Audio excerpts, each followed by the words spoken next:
The last time we'll have an opportunity to see the Iowa football team in action happens on Saturday. We break it all down, our only glimpse until we get to August, and of course, this Iowa football team. Plus, we hear from all the coordinators, Phil Parker, Tim Lester with the offense, and LeVar Woods. We break it all down today, Locked On Hawkeyes.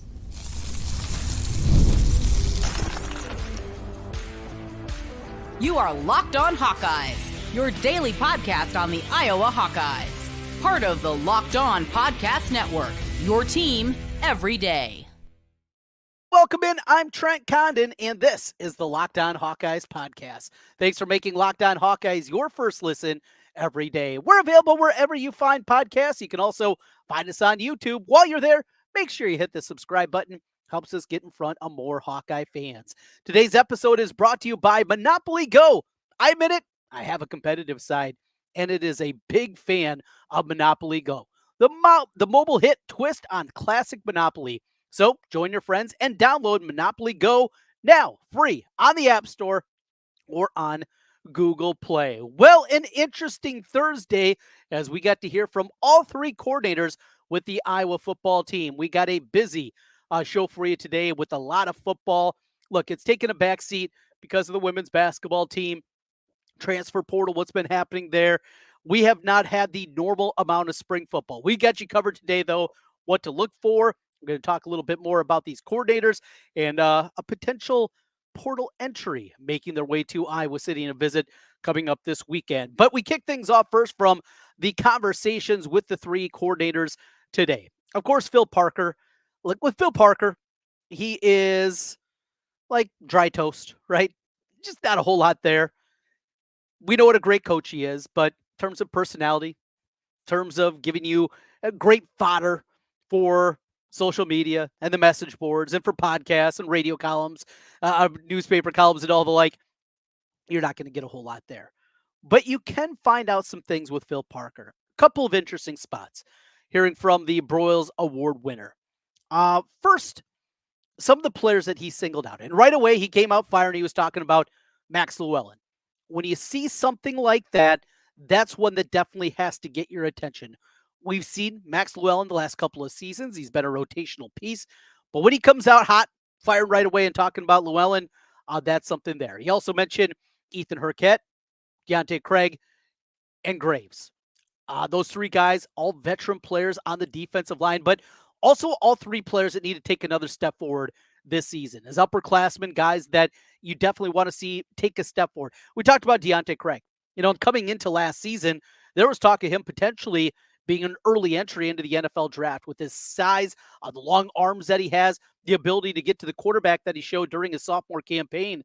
That really looked to be that kind of guy, and it didn't play out on the field. It was a disappointing year last year for Deontay Craig.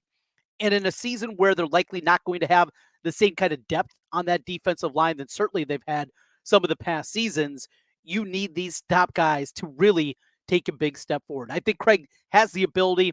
Heard some things pretty banged up last season. I think that was a reason that we saw his numbers take a step back from what they were, but that is going to be a big angle there. Aaron Graves is another one. Comes in, small school kid, big time Army All-American, and though he showed up right away and was a rotational piece, the time is now to take that big step forward and become an all-conference type of player. You also mentioned a couple of the other young guys. Antonio Pittman, need him in a big way with Thompson deciding to depart along that defensive line.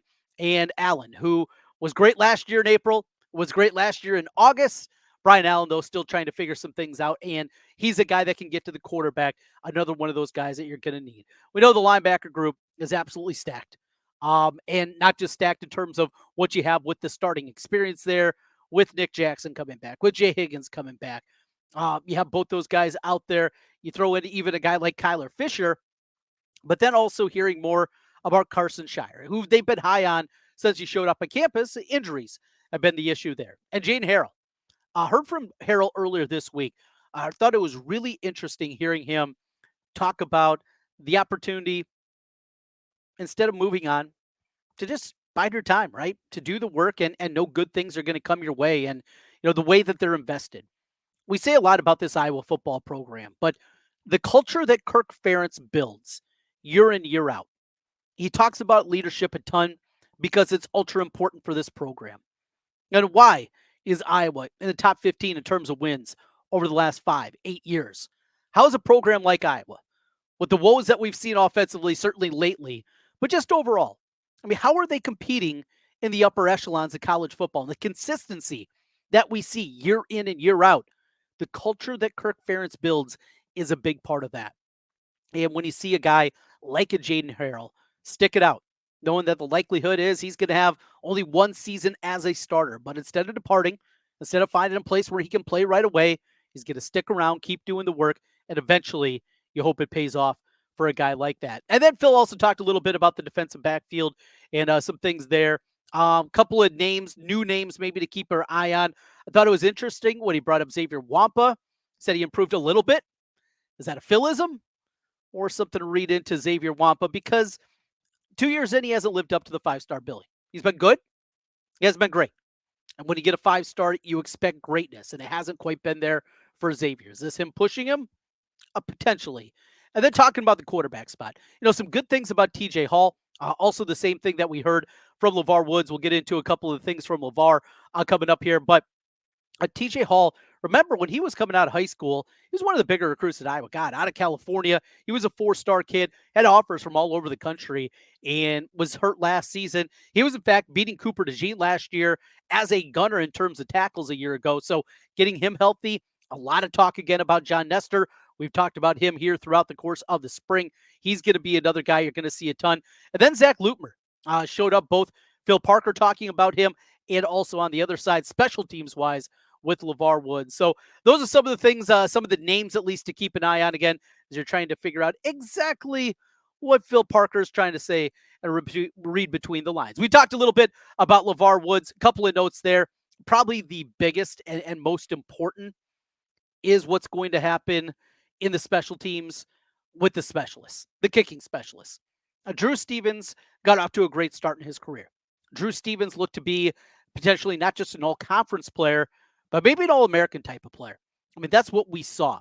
This was not just another skinny guy coming in there and, the old Zach Bromert and able to make a 38-yarder and that was it. There was power in that leg, even as an 18-year-old when he showed up on campus, and it went awry.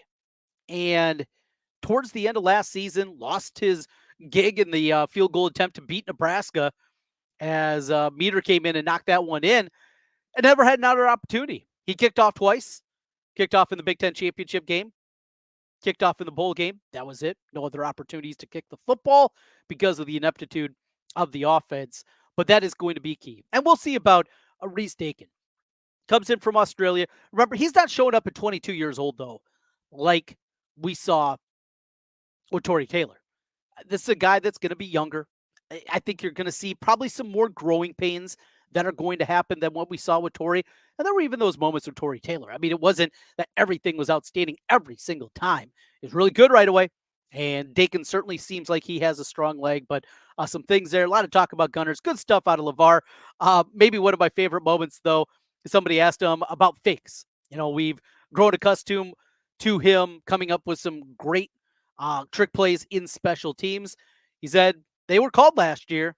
They just didn't get the look that they wanted to actually do them and kick the ball away in those instances. So I thought that was an interesting one and maybe something just to file in the back of your mind. But when we're talking about coordinators, there is one above all else that we want to hear from. The new offensive coordinator. Is this thing going to be different? Things to get excited about hearing from Tim Lester. We'll talk about him and what to expect in the open spring practice. We'll do that as we continue. This is the Locked On Hawkeyes podcast. Today's episode of the Locked On Hawkeyes podcast is brought to you by our friends with Monopoly Go. I've been told I'm a competitive person. Think it's true? Yeah, it definitely is. Anybody that knows me knows that I definitely have a competitive side. We all do. My competitive side is a big fan of Monopoly Go. I'm sure you heard about it. It's been downloaded over 150 million times. It's a great twist on Monopoly where you play on not one, but hundreds of Monopoly boards in all kinds of crazy locations, building up amazing cities that bring you big money. But the best part, messing with your friends. I can charge them rent on my iconic properties, just like in classic Monopoly. But now I can also heist their vaults of riches for myself. And the leaderboard show me who the biggest Monopoly tycoon is. It's not just my competitive side that loves it. You can team up with your friends and people all around the world in time tournaments with huge rewards. So get into the game and join your friends. Download Monopoly Go now free on the App Store or Google Play. Once again, just download Monopoly Go. Today's episode also brought to you by eBay Motors. Passion, drive, and patience, the formula for winning championships, is also what keeps your ride or die alive. eBay Motors has everything you need to maintain your vehicle and level it up to peak performance. Superchargers, roof racks, exhaust kits, LED headlights, and more. Whether you're into speed, power, or style, eBay Motors has you covered. With over 122 million parts for your number one ride or die, you'll always find exactly what you're looking for. And with eBay Guaranteed Fit, your part is guaranteed to fit your ride every time or your money back. Because with eBay Motors, you're burning rubber, not cash. With all the parts you need at the prices you want, it's easy to make your car the MVP and bring home huge wins. Keep your ride or die alive at ebaymotors.com. Eligible items only, exclusions apply. eBay Guaranteed Fit only available to U.S. customers. Trent Condon back with you once again on the Locked On Hawkeyes podcast. Thanks for making Locked On Hawkeyes your first listen every day. Well, it is time to talk about the offense. Fool me once, shame on you. Fool me twice, shame on me. Fool me again, we can't be fooled again. I think that's the way that George W. put it back in the day. Regardless, here we go. I'm excited about the offense. I am, and I know I'm an idiot, right? Well, don't get excited about it. It's going to be the same old garbage. I can hear you. I can read the comments already. I can hear you all. Doesn't matter if you're following me on social media at Trent Condon. Doesn't matter if you're a buddy with me. You see me at the bar having a cold one. I know I'm going to hear it. Don't fall for the trap, Condon. It's going to be garbage. Okay. I love what I'm hearing from Tim Lester. I absolutely do. I love what he has to say. Could it all be a bunch of gobbledygook and there's nothing behind it? There's no actual substance behind all these things that he is saying? Possibly. And the talent just isn't there, and it's just not going to happen. Look, you could knock this offensive line because their play has been bad the last two seasons. I mean, as simple as that, they've not played at a high enough level. And Mason Richmond, maybe just not good enough to be a left tackle in the Big Ten. Jennings Dunker, we'll see. A slim down Jennings Dunker, is that going to be a better thing for him coming up this season? Is the interior going to be good? We'll see. Look, if the offensive line isn't good, it's not going to work. It doesn't matter what level of football you're talking about, but if your offensive line stinks, likely your offense is going to stink. In the simplest terms, that's where it starts. No Caden Proctor. We know that. He's back to Alabama. And I think it would have been such a huge influx to this offensive line. But he said good things about it. This is a new system, though. I continue to beat this down. And what we see on Saturday, it's not going to be what the product is going to be come September. It's not going to be the product that we're likely going to see in year 2 or 3. It takes a while to implement things. And the terminology is a whole lot different. What they're working to do is a whole lot different. Motions, shifts, RPOs, all the things that make sense for the way that the football game has changed. And the evolution of Iowa football and the evolution of just college football in general, there had to be a change. But hear him talk about quarterback play. Hear him talk about footwork. Hear him talk about just what they want to do stylistically, football-wise, and being able to say those kind of things to the media. And that's all it was, right? It's just a bunch of nerds like me sitting there. I love you guys, but I know all the beat writers there. Look, they're like you and I. Some of them have very high football acumen. A guy like Scott Docterman, one of the best that you're going to find. There's certain guys out there that are at a high level and really understand the game. But for the most part, in the simplest terms, he was able to explain it in a way that makes sense. And again, it could just be lip service. Look, this guy's a former head coach. He's been in front of the media a ton. You get all those things. I think there is substance behind this. I think this is real. Is it going to look pretty Saturday? It's not. It never does. Go way back, 22 years ago, 2020, 2002, and it was ugly. Well, that offense went on with Brad Banks to win the Big Ten title, go 8-0 in the Big Ten, first time in program history with an 8-0 perfect mark. They were able to do those things, and they looked awful in spring practice with an offensive line that was elite at that point in time. I love what we hear from Tim Lester talking about moving guys in different spots, both on the offensive line and creating some versatility, but also with your playmakers. We know the wide receiver group is not good and certainly not deep.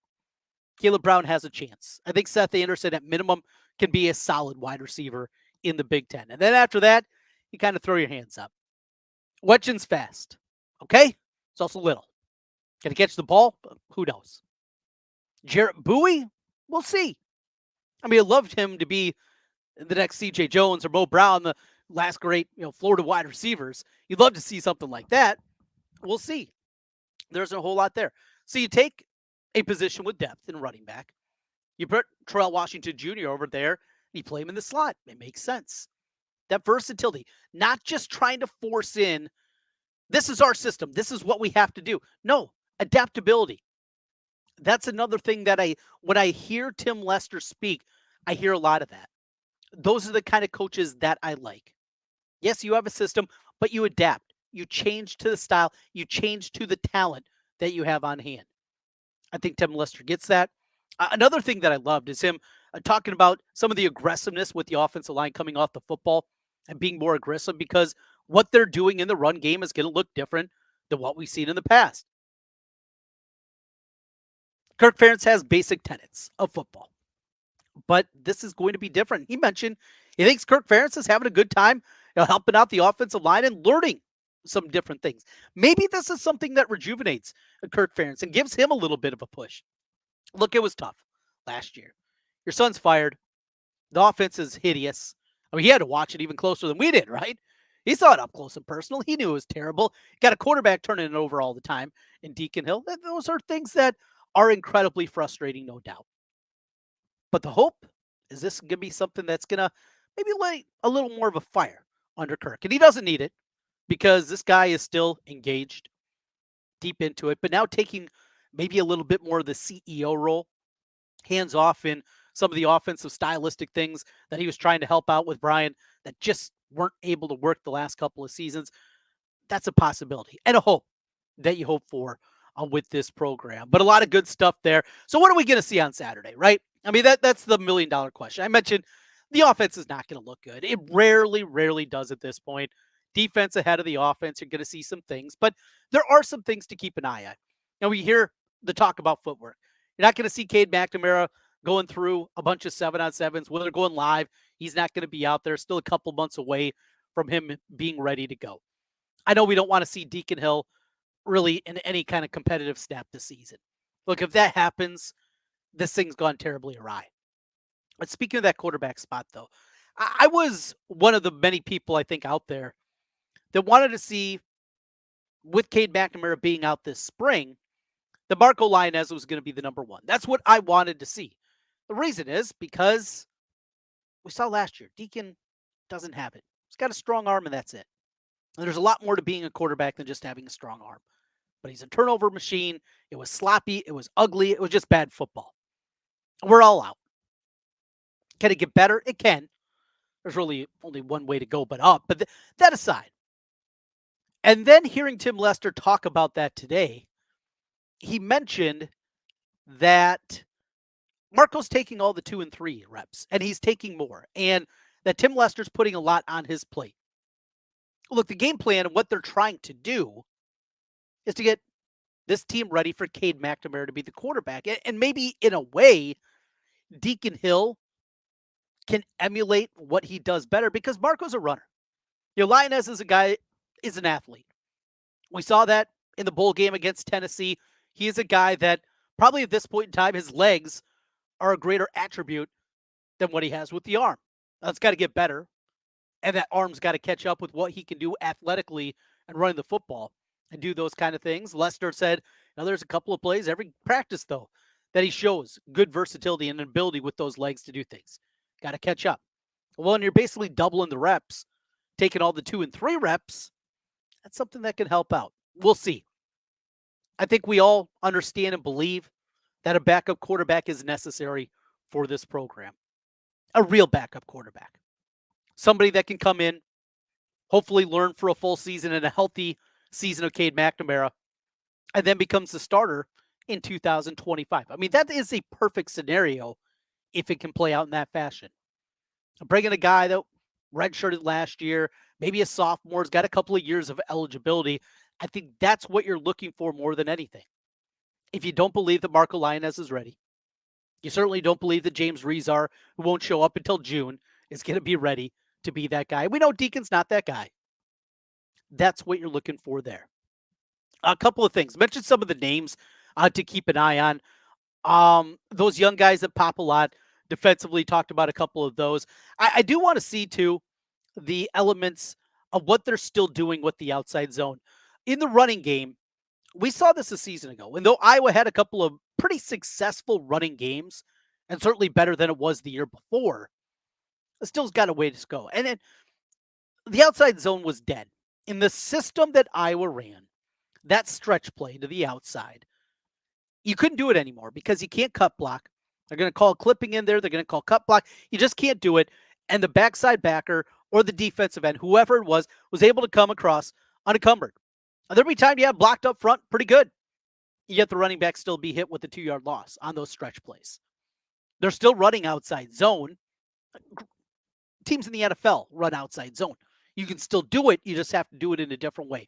That's another one I think you really want to keep your eye on and see what comes out of that. Elsewhere, mentioned the kicking game.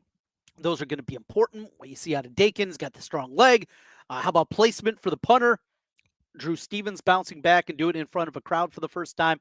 I think that's going to be an important element. Look, there's a lot of little things, and that's what makes this open practice fun. You can go there, take the kids, hopefully get a little sun, do those types of things. But overall, when you look at the way that things are set up and you look at the way that this Iowa football program's built, see how different it looks offensively. Lester mentioned that about 85% of the offense has been installed. So that's another component to it, but that's where we are. So coming up on Saturday, there's going to be a transfer portal entry making his way to Iowa City. The portal shopping is beginning for Iowa football. We'll tell you about his name, his connection here to the state of Iowa, and what Iowa is looking at in the portal. We'll do that as we continue. This is Locked On Hawkeyes. Today's episode of the Locked On Hawkeyes podcast is brought to you by Game Time. Game Time is now an authorized ticket marketplace of Major League Baseball, which makes getting tickets even faster and easier. Prices on the Game Time app actually go down the closer you get to first pitch. Killer last-minute deals, all-in prices, views from your seats, and their lowest price guarantee.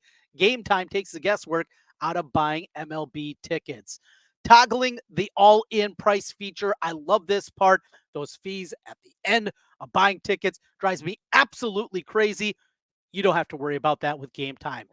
This feature shows the total up front. None of those surprise fees at checkout that just leave you absolutely bewildered and sometimes very upset. Plus, Game Time has the lowest price guarantee.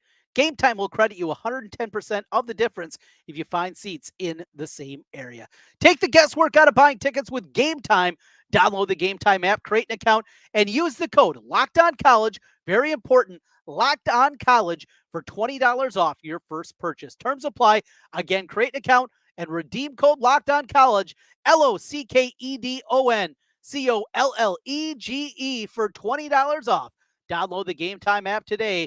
Last minute tickets, lowest price, guaranteed. Trent Condon back with you one final time on the Locked On Hawkeyes podcast. Thanks for making Locked On Hawkeyes your first listen every day. All right, finally, transfer portal, backup quarterback. We've talked about it. Wide receiver, need it. I know they're over scholarships. They'll figure it out. Look, there's never been a program in college football history that has been over the 85 scholarship limit going into a season. They always find a way, and Iowa will find a way. And if that means the Swarm Collective having to pay some guys scholarship money, and they have to go off scholarship and become a walk-on, they will do it. They will find a way. We talked about this earlier in the week. They're going to find a way. Need players. Need some dudes. Need a wide receiver. I think you need an X. Love to see a backup quarterback with eligibility. A rush specialist, maybe. How about offensive line?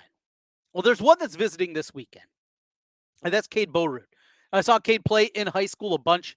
He was at Southeast Polk, played with Xavier Wampa, played with Caden Proctor. Big dude, big, physical, road grader, middle of the line kind of guy.